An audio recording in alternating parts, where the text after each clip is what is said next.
Bonjour à tous et bienvenue chez Noda Héberge, votre partenaire d'hébergement où les pixels deviennent réalité.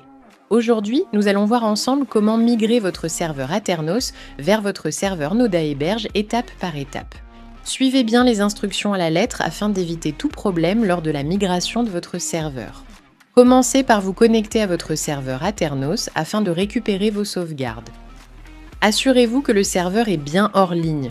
Vous pouvez le vérifier facilement grâce à l'icône rouge qui indique que le serveur est éteint.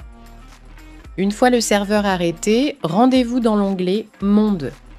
Sur cette page, vous pouvez télécharger la sauvegarde de votre monde principal.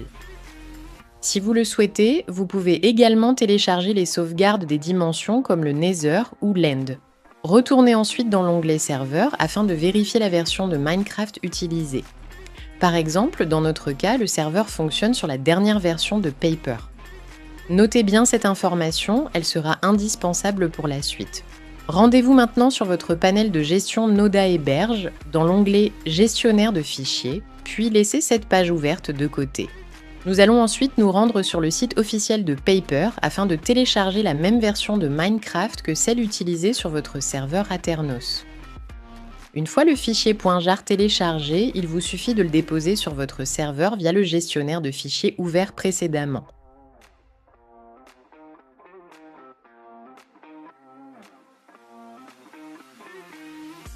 Enfin, nous pouvons transférer les sauvegardes de vos mondes Aternos vers votre nouveau serveur Noda Héberge via ce même gestionnaire de fichiers. Pour cela, glissez-déposez les fichiers .zip téléchargés précédemment chez Aternos. Importez le monde principal, le Nether, l'Inde, ainsi que tout autre monde supplémentaire si nécessaire. Faites ensuite un clic droit sur chaque fichier .zip et sélectionnez « Désarchiver ». Une fois l'extraction terminée, vous pouvez supprimer les fichiers .zip. Votre serveur est désormais prêt. N'oubliez pas de vérifier la version de Java, puis démarrer le serveur. Attention, le premier démarrage est souvent plus long que les suivants, soyez patient.